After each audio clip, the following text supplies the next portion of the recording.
Just 4 hours until kick-off, England in a World Cup quarter-final. Let's do this. This is Lions Den with M&S Food. Boom, boom.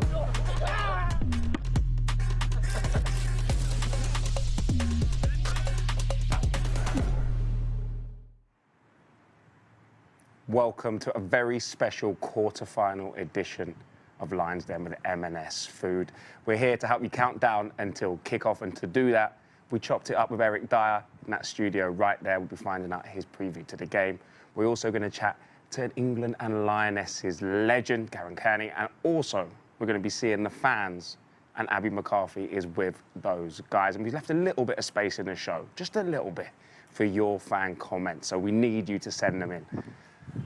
And the way you do that is use the hashtag Lions Den. Get them in, your messages of support. We need to put them into the ether. We need all the help we can get. And of course, we want to know who you think is going to score, where you're watching the game, and who you're watching it with. And just to get you in the mood, here's a few clips from Inside Training.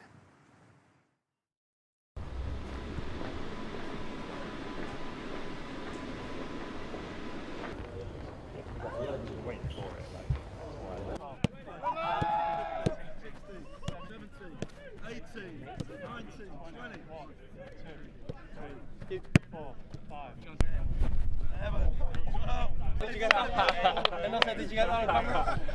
Get in there. There you go. That's nice. All right. Watch the eyes.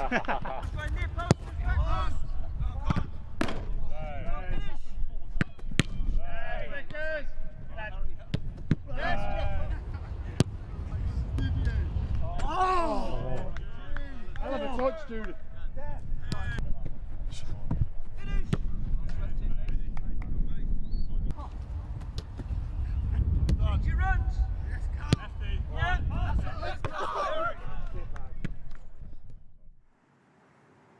Picker's absolute brick wall there. We love to see it. A Hendo in the rondo. What more could you ask for? The guy is an absolute warrior. Now, I know I'm 3,000 miles away, but I can still feel the energy building. And one person who's in and amongst it with the fans is our very own Abby McCarthy in Stack-Seaburn in Sunderland. Hiya, Josh. Yeah, you can't miss me today. I am wearing so many layers because it's freezing here in Sunderland, but the atmosphere is amazing. Got my England jumper on. I'm repping. Big occasion. I'm so ready for it. I was about to say, the excitement's building. How's it feeling back in the UK? You know what? It's so good. I'll be honest with you, Josh. I am a mess. I'm a complete bag of nerves. Going into today, I was feeling really confident. I was like, we're going to do this. But as it's match day, as we're getting closer, I'm suddenly rattled. I feel sick. I'm so nervous. But everyone here, the fans have been reassuring me. They're in really great spirits. They're starting to pile in. I can tell you later on, it's going to be absolute scenes. In fact, I've got a photo from the last England game that happened here at Stack in Sunderland. And as you'll see, this place gets packed. I want to see this. This is I've seen some videos from Stack-Seaburn, and it looks like it gets absolutely mental in there. Have you got a poncho? Because I feel like there's going to be some beer flying around. Yeah, I feel like I should have come prepared. Is there an umbrella? Anyone? I'll sort that, and I'll grab a few fans. You come back in a bit, and I'll get them involved. You know what? That sounds like an excellent plan. Enjoy. Try and settle those nerves. Try and settle those nerves. I don't think you should be nervous at all. I'm looking forward to coming back to you and some of those fans as well.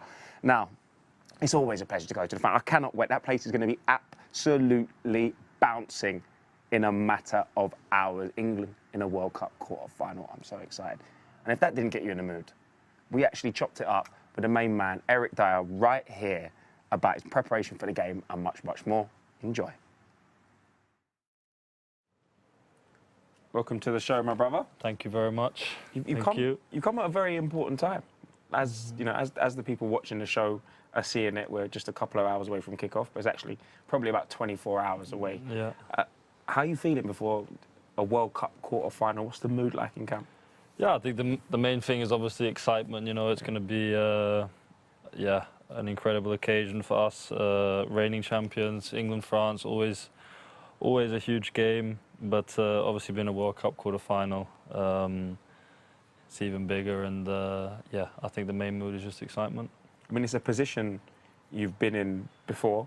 You know, I think as a player and that experience, I'm going to get into that in a little bit. But how do you deal with those kind of thoughts? Because I know there must be like, maybe, do you even get nervous as a footballer? Yeah, to be honest, I always like to feel a bit nervous. If I don't feel nervous, sometimes like you're playing a pre-season friendly or something like that, and I'm not nervous for it. It doesn't feel right, and I don't like it. So I always like to feel that. I think nerves are good. They make sure you're focused and you're ready. And I like to feel on edge, you know. Yeah. So yeah, I think obviously I always get nervous for a game. Obviously some more than others, and yeah, obviously this one is one where I'm sure we all will be. I think if a footballer tells you they don't get nervous, I wouldn't believe it. Really? I would personally, I wouldn't believe them. I wouldn't believe them. But yeah, obviously it's completely natural, I think, and yeah, I like it. No doubt about it. Now I know training has been the levels have been incredible. It's been super intense. Does it even step up now? You know, you're going into a quarterfinal. Can you find that little extra, that 5%? No, not really. In training, I don't think so. But obviously, in the games, as the level increases, you know, obviously, no disrespect to our previous opponents, but obviously, they're the reigning champions for a reason, and they have quality throughout the whole team. So, obviously, you have to raise your level, and the games, the details in which the result changes become smaller and smaller. I think.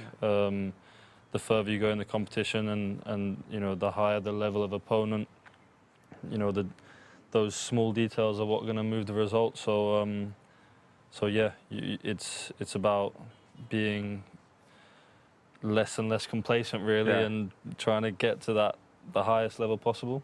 For sure. Now, even when you're not training, you're kind of training, because I know head tennis and football tennis has become very, very intense. We've actually got a couple of clips from your reign, because supposedly we're the kings. At least at the start, because Marcus was telling me at the start he came in and usurped the crowd. All I can say is that no one has protected their crown, defended their crown, other than me and Codes. We've never lost twice on the spin. I was going to say, and football tennis, it is a game for you both, because dominant in the air.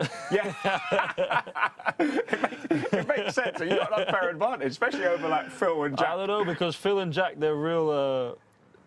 You know, it's we're always on the offensive, they're always on the defensive, but they can obviously technically they're so good that they can survive. You're going pure aggression. Our onslaught, you know. But we're the protagonists. They're just literally trying to get it back over, and obviously sometimes Codes and I are going to make a mistake. We're only human, but it's undisputable that we are the kings. This is outrageous. I've not seen so many teeth in a long time. That is proper proud of being head tennis champion. Well, listen, it's a huge title. It's one I carry with a lot of pride, because Russia 2018, I was head tennis champion with Fabian Delph. Wow. And, I've actually seen the picture of you and Delph, and he's written on the board. Yeah. In that, I'm not going to lie, Delphi carried me, and Codes does the same. But yeah, it's a title I hold with a lot of pride. You know what? I respect it, because it's stiff competition. You know what I mean? It's a very technical squad. It's a great squad. So we had Stonesy on the show yesterday, right? So I know you guys kind of came up together. You've been in and around camps together for a long, long time. You know him very well. How important is it to have that kind of camaraderie? This is a fresh face. Fresh face. Trim. How important is to have that camaraderie, especially in a defensive unit? Yeah, it's really important. It's really important. It's really nice to have so many players, even pickers, Harry, Stonesy, Codes, Trent. I mean, there's loads of them, loads of the boys that I've known for a very long time. Been around England with them for a long time, so it helps a lot around camp. Obviously there's that comfort that you have with them, having known them for a long time, and even on a personal level. So yeah, it's really nice, and you know, Walks when I first came to Tottenham. Obviously, Walks was there, so I've known Walks that for years. And pretty years. much all my professional career. And yeah, you build those relationships, and it's really nice. And I think you see that, and it's nice to have that mix, because you have that, but then obviously the unknown, where you meet new players and you get to spend time with them in a much more intense environment, where you're with them every day and you get to know them and get to see them as players as well as people, and so there's a nice balance in it. Yeah. You know, this must be Russia, right? Yeah, I'm assuming maybe it's pre-Russia. I had a actually. skinhead in Russia, I think. This is pre-Russia, yeah. It's a qualifier beat Lithuania. That's what happened. Okay. Before you picked it all up. Yeah. Like, I guess the difference is your second World Cup. Is there any? Do you approach that in slightly differently than you approach your first World Cup? Is there anything you take like learnings from? Yeah, I think obviously in Russia, for a lot of us, it was our first World Cup. The manager as well, and a lot of us that are here now, it was our first World Cup. So I think it is a very different experience. Also, given the recent history of the team, and like Euro 2016, and even before that, penalty shootouts and knockout games, and you know the disappointments in that sense. So I think in that World Cup we broke down a lot of barriers that had been there. I think mental barriers within the England national team. So I think it was a lot more difficult in that sense this time round. Obviously, there's a lot of situations that we've all been there before, and we have proved ourselves to be able to get through difficult situations in the past. So we obviously have that confidence as well. No doubt about it. And actually, we saw a fresh-faced Stonesy on the screen there earlier. Yeah. We've actually got Stonesy right now. Every time we asked, our previous guest to ask a little question. Yeah. Okay. And this is what he had to say. This is Stonesy's question. This is Stonesy's question to you. Eric, I got a question, and it is, who is the worst player in our box? Think about today, and think about yourself as well. You can name two if you want. Who are the worst two Rondo players? Well, he said, think about yourself. That's all. I know. I don't know why. I don't know why, because if he wants to go off today, you know, because obviously we normally are in the same box, like the same people. Today, like, we already had bibs on, so they separated us, you know, and they broke up the dream team. They broke up part of the dream team, but obviously Trips and I were still together, and that's the most important thing. And Trips was by far the worst player in boxes, has been for the whole trip. And it's become a bit of a mental barrier for him, to be honest. He's struggling. You're in his head. Massively. The boys never let things lie. You know, Massively. That's the problem. You onto him. He's there's going to be a surprise. There's going to be a surprise soon. Some video footage. I can't say any more than that, because I want to keep Trips just a little nervous about it. But there's going to be some footage. We're going to see it on the socials. Are you ready to post it up? Oh yeah. I can tell you've been waiting for this moment. I'll be happy to go through today's box, because I went in once. So I think Stonesy can't be talking about me. So on today's box, it would be Trippier, and I don't even know if Trent was the worst or not, but I'll just say Trent, because I like it. Because I don't like him. Just throw shade. Throw shade. It makes sense. Do you know what? They're talking back to football and back to the team. Like, we're a few hours away from kickoff when everyone sees this. What does the next 24 hours from now look like for you in preparation for a massive game? That's pretty relaxed. I'm going to watch the other games today. Have a little sleep. I love a little siesta. Little nap, a little siesta is key for me. European, bro. So European. a little siesta and watch the games. Yeah, it's just pretty relaxed. That dinner, and then tomorrow, like, I kind of just go into my normal like match day routine. What is your routine? Because I know Marcus was on the show and he was like, I like a bit of background noise, but I don't necessarily like to listen to music. Okay, yeah, no, I love listening to music. I listen to music like they have a game, like I'll listen to a lot of music. Obviously we do like a bit of a session in the morning, go over some things, have a meeting, and then siesta again. Always a siesta. Siesta again, and then yeah, I'll wake up. I'll drink my mate, you know, the tea. Course, has to be. It's essential. Some music with that, and then pre-match and on the bus, music again. And What's on the yeah. playlist? Pre-game. Is it hype? Is it chill? No, honestly, it just completely depends on what I'm into at in the minute, you know. You're not a music terrorist. You're not on shuffle. Just anything that happens. No, I'm normally more of like an album person where I'll listen to a whole album of someone, you know. Yeah, I'm Freddie Gibbs. Sick. Yeah, Okay. Freddie Gibbs, Pusha T, his latest album. A bit of the Drake's new album as well. Has to be, and then yeah, Kendrick, Frank Ocean. This is a solid playlist. Send me the playlist. Yeah. Honestly, my playlist, I would back them against anyone. All right, there we go. You heard it here first. Well, listen, make sure that playlist is strong tomorrow. Yeah. I enjoy it. Thank you so much for coming on the show, brother. Thank you very much. I appreciate it. Don't we all love a carefully curated pre-match playlist? And if you need it, get at Eric Dier's Spotify. You know, it's very, very good. I can attest to that. Now, at the beginning of the show, we asked you guys to send in your messages of support, and you did not disappoint, so I want to read out a few of them right now. Ryan Phoenix, nice and simple, with a massive come on England. LK5, so proud of the team. They can definitely win if they give it their all. Hashtag Lions Den, ain't that a fact? Now, Breeder Bergstad's written, come on England 3, St. George's Crosses, watching and supporting from home with a big love heart. Hashtag Lions Den. Now, keep the England love coming. It means so much. The fans and the players together, we are stronger, no doubt about it. Now, you know, on Lions Den, we love a guest. And on such a big show, it was only right that we brought in a big hitter with 144 caps for the Lionesses. It's the one and only friend of the show, Kaz Kearney. How are you doing? I'm good. How are you? Oh, it's good to see you again. You know what? It's like become a Lions Den tournament tradition. You come for the big games. I do, yeah. I love it. I love it. Thanks for having me on. Now, talk to me. I know you've actually been out here, you know, covering a lot of the games. I see you pitch side, floating around. Talk to me. What have you seen? What have you loved about this England team?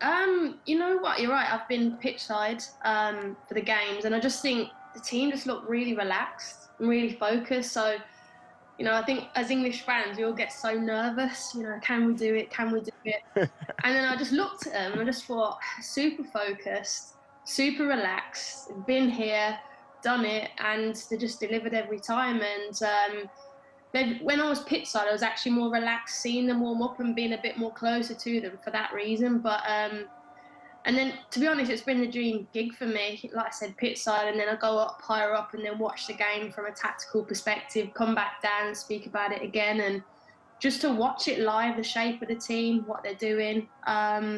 It's been really, really good, and you know, we can't be more proud of the guys. So fingers crossed for tonight as well. I'm going to lean on you for that tactical knowledge in a bit, because I want to know where the weaknesses are, where we can exploit.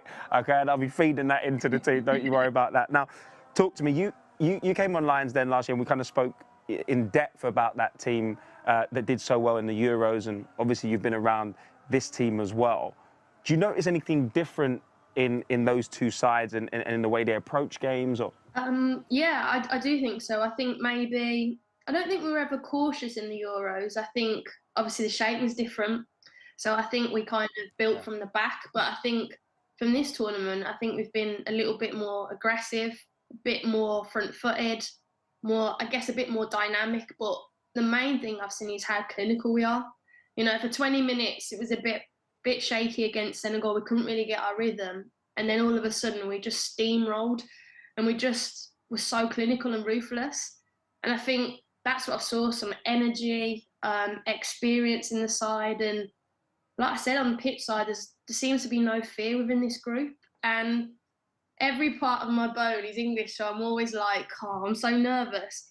But I actually feel like really confident going into tonight's game. I think I was more nervous perhaps going into Senegal, because when you're the favourites, that expectation to win is a little bit trickier. But I'm actually super calm and relaxed about tonight, just because I've got every faith in them. I'm glad one of us is super relaxed and calm, guys. I'm telling you that now. You're making me feel calmer. I can't lie to you now.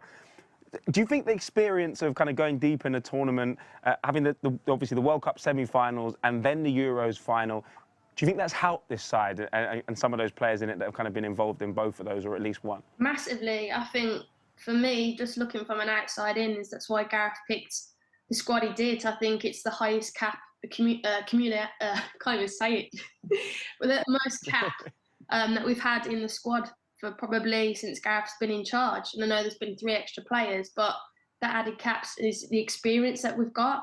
And I think from being a player myself, you do need experience. And then when the likes of maybe Jude Bellingham come into it, they give you that bit of energy. But I think being in those moments, being in there, you know what it feels, you know the anxieties, okay, how do I deal with that? Or going into the game, the feelings that you have, you can just understand them a little bit more and manage yourself. And I think that's why they always say experience is invaluable. But then I think we've had the luxury of adding in our young players as well. But even our young players have had major tournament experience.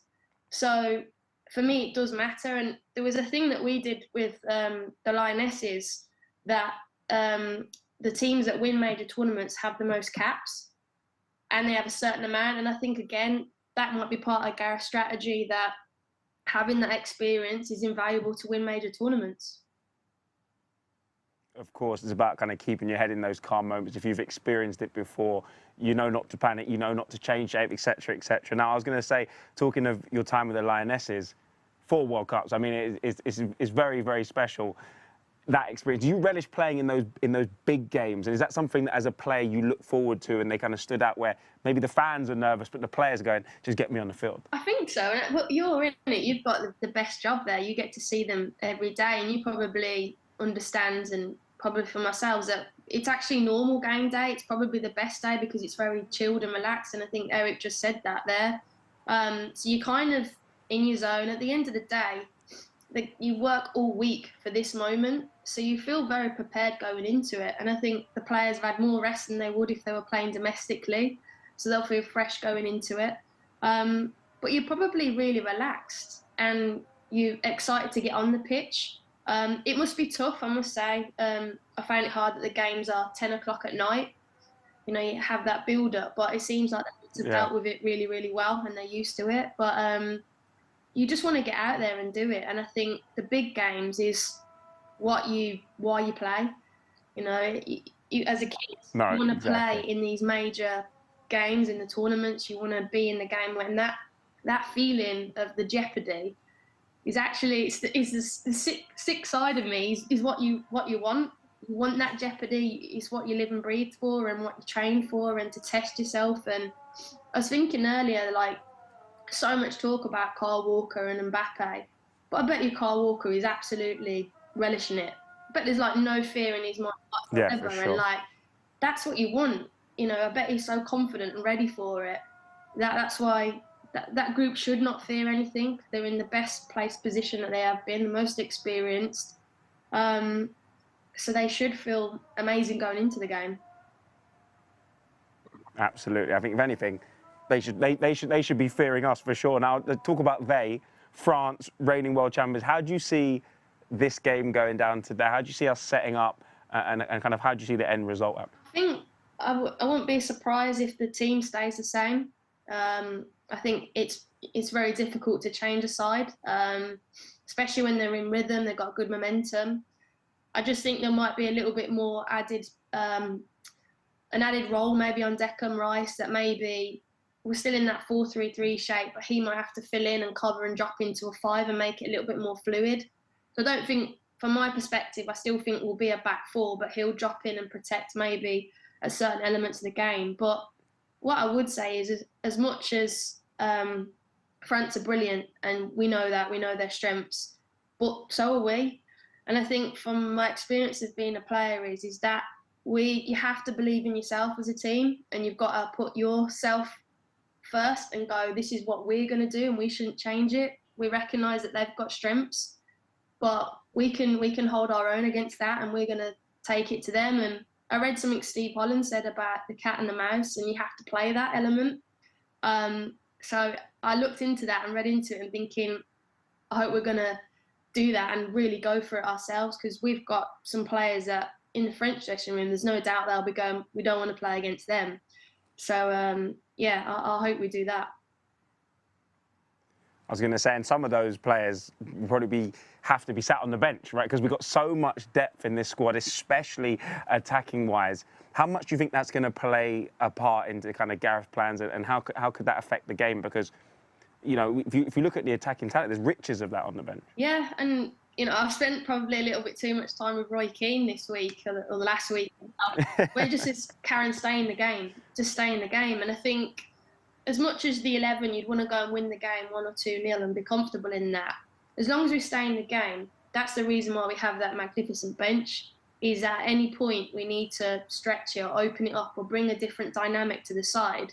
We can turn to that bench and do it.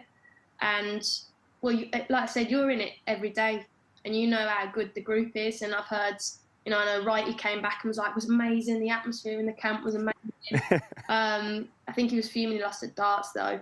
But yeah. It was a poor performance. Yeah. But I think, like, to hear that and to know that the team is right behind everybody, and they, like I said, turn to the bench when we need it, 60 minutes. We need that type of player to win us the game. We've got that, and that's scary, and that is our strength. The bench is our strength. No doubt about it. Now, I remember we spoke last time and you had some superstitions. You wore the blue away shirt, you got your mate Gary, you got him the special, the same chocolate bar. Is there anything else that you're doing? Have you stuck to the same thing, or are you just freestyling this time? I'm freestyling because obviously I'm back in London for the weekend to do the WSL game. So the last games I've been in Qatar. So it has kind of mixed it up. So Jill Scott's going to do pit side tonight, so I'm hoping she's the lucky charm whilst I'm here. So, but no, I think I don't get to do any rituals because, fortunately, last time we didn't win it. So this time I'm having no rituals, and I think we're just going to win it. We hope Jill Scott, Queen of the Jungle, soon to be Queen of Qatar. That's what we pray for. Exactly. Kaz, honestly, always an absolute pleasure to speak to you. Thank you so much for coming on Lions Den, and hopefully we'll see you out here for the next round again. See you later. Pleasure. Wow. That's getting me a bit hyped up for the game right now. I'm feeling it. World Cup quarter-final, England, France, yes, but you know who else is hyped up? Abby McCarthy, who's down in Staxhaven in Sunderland, and I think she has some fans for us. I absolutely do, Josh. I promised you it was about to get lively. Sunderland, make some noise! It is going off here, and I've got some fans joining me. Christina, I'm going to start with you because you're one of the managers here. You keep everyone in check. You run things at Stack. So what's the atmosphere been like throughout the tournament so far? Has it been amazing? Oh, it's been absolutely incredible. We've had so many people from all ages come to obviously support the team. Bookings being sold out. It's just been absolutely incredible. It's an amazing atmosphere today so far, and it's, you know, already early. There's been live music. There's been some pints thrown already, I've seen. What happens when England scores, though? What goes down? It goes wild. We'll have the CO2 cannons, pints go up in the air. We'll have live music beforehand to build the crowd up. Obviously during the match, and then afterwards, that's when the party starts. And when we were talking earlier, I was saying how nervous I'm feeling. You kind of calmed me down a little bit. You believe we can do it today, don't you? Absolutely. It's coming home. Come on, that's it. We believe, we believe. Ashley, how are you feeling about today? Nervous, excited, mixed emotions. So I'm a bit worried. Yeah, I get more worried as it gets closer to the match, but we've got an incredible squad, haven't we? And I know that you're a Sunderland fan, so I'm guessing you're looking at Pickford, you're looking at Hendo. They must be favourites of yours. Oh, 1,000,000%. Pickford, Henderson, Harry Kane, Rashford. I hope the boys win for us. So do you think we'll win quite confidently today? I'm hoping it's going to be a 2-1 win, 3-1 maybe, so fingers crossed, you never know. And also, can we just say, best dress, look at that. Absolutely incredible. There's a lot of good outfits today, I can tell you that. All right, let's go to the boys at the back there. Ian with the most majestic beard you might ever see, to be honest. How are you feeling about today? You feeling good as well? Confident. I think 2-1 win today. Oh, 2-1 win. I mean, that would be beautiful. A win's a win, I guess, in any way. Who's been your favourite players of the tournament so far? Who are you looking to in this Local squad? boys, Pickford, Henderson, outstanding. Yeah. Do you feel really proud, the fact, you know, they're Sunderland Academy boys, they're from where you're from, like, you must feel like a kind of connection to them? Yep. And we've also had Jill, her family, who run around Celebrity, she was here with her family, it was great. Yeah, absolutely. Sunderland's doing well, actually. Some good products, isn't it? Absolutely. And how about you, Joe? How are you feeling? Nervous but optimistic. Yeah. I think it's got penalties wrote all over, but I'd back Pickford over Lloris, so I think Don't say that. definitely confident. Yeah, Pickford always seems so calm, doesn't he? I love how kind of dramatic he is. He makes those saves and then he gets everyone else to calm down. Yeah, I think it's just confidence. I think he's confident in his own ability, and I think it shows, especially when it comes to the stage of penalties, big moments. I think if you back yourself, you've got to, and I'll back him. So you think maybe it's going to go to penalties? I don't want it to, but I think that's where we're going, yeah. Yeah, I can't handle penalties. Even saying that out loud is making me feel really, really nervous. Let's get it done in full time. We hope. Fingers crossed. Yeah. But if it gets down to penalties, we know we've got the credentials to do it, don't we? Oh, yeah, without a doubt, yeah. Yeah. I think Pickford is a much better penalty stopper than Lloris. Yeah. And I think the talent we've got, youth and experience, takes us over the line. I love it.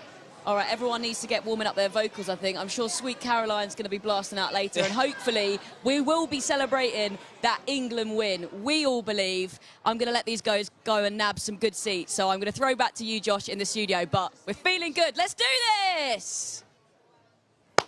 Thank you very much, Abby. Appreciate it. It looks cold, but it's going to be hot atmosphere over there, no doubt about it, in a couple of hours. He said penalties. No one wants to see penalties. Jesus. I'm feeling very, very emotional about this right now. OK, guys, listen, we asked you guys to send in your comments and your messages of support. And, of course, you did not disappoint, as you have not throughout this entire Lions Den series. Right, I'm going to read a few of them out to you guys now. JP87TM, come on at England, ready for the game. Let's bring it home. David Muir, I might be half the world away in Tennessee. That's a far little trip there. But come on, England. Simon Richards, best wishes to the whole England team. I know you all do your best and make the country proud, whatever happens. Wow. Are you guys ready? Because I feel like I'm ready. It's been emotional. It's a World Cup quarter-final against the reigning champions. The players are heading to the ground now, and I'm about to do exactly the same. And if you weren't excited, after you watch this, you damn well will be.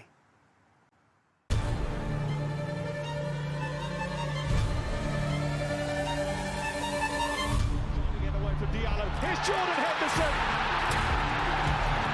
It's Harry Kane, and England lead 2-0. Here is Bukayo Saka.